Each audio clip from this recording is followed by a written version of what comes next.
Before ta matulog, may Bible verse ko nga ibilin sa imo. Matthew chapter 6 verse 33.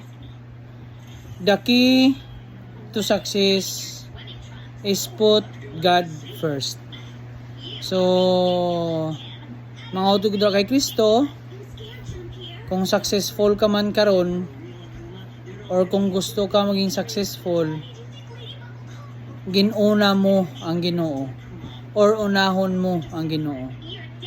Sabagay, wala ka man nabutang sa dira nga sitwasyon or hindi ka man makaabot dira sa mga gusto mo kung wala mo ginuna ang Ginoo, kung hindi mo pag-unahon ang Ginoo. So the key to success is put God first. So unahon nato ng Ginoo sa tanan naton nga ginahimo kag mahilikoton. Amo gani na nga ang imo nga kaalam, ang imo nga skills and talents, hindi amo na nagbutang dira sa imong posisyon, kundi ang Ginoo ang nagbutang sa imo dira nga posisyon.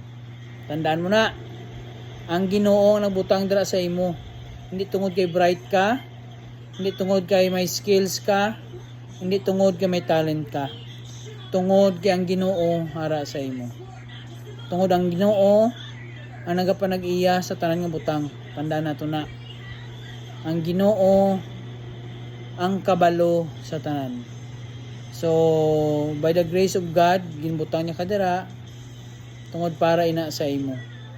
So, hindi ka magsalig nga bright ka, hindi ka magsalig nga damo ka sang nabalaan, hindi ka magsalig nga ara na sa imo tanan, hindi ka magsalig nga kwartahan ka, talent wise ka.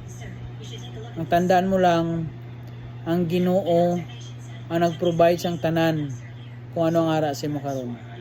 So kabay nga mapinasalamaton ka sa aton Ginoo, kabay nga may gugmaon ka sa aton Ginoo, kag kabay nga tapat ka sa aton Ginoo.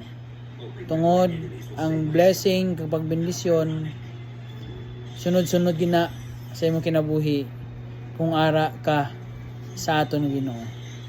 So put God first sa imong kinabuhi. Matthew chapter 6 verse 33. The key to success is put God first. Good night and stay happy. God bless.